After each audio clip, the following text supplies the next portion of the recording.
Assalamualaikum mga kabangsamoro. So for today vlog ay nandito ako sa Fujairah para bumili ng shrimp. So itong video na ito ay matagal na ito. So ngayon ko lang siya na-edit kasi sobrang busy ko sa pag-asikaso sa pag-uwi ko. Kung hindi niyo pa napanood ang video ko nung pag-uwi ko ay panoorin niyo na ngayon kasi kaka-upload ko lang. Unang-una ay meron akong pin-prepare dito na arena. So nilagyan ko yan ng pepper at saka pampasarap. And nilagyan ko rin ng spices. So minix-mix ko siya. And also nilagyan ko ng salt. At ito na nga ang shrimp. Pagkatapos ko linisan ay hiniwa ko sa gitna. At so itong ulo niya ay hindi ko itatapon kasi gagawin ko itong tom yum soup.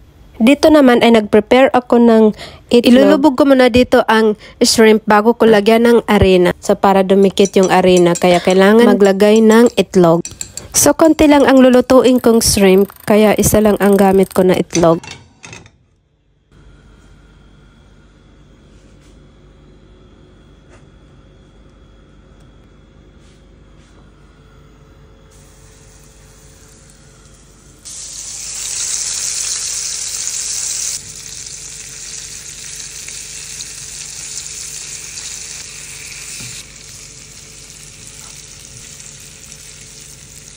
At ito naman ay para sa tom yum soup. So naghiwa ako dito ng tomato, garlic, onion, and ginger. So dito naman ay nagpainit na ako ng kawali. So mainit na siya at lalagyan ko na ng oil.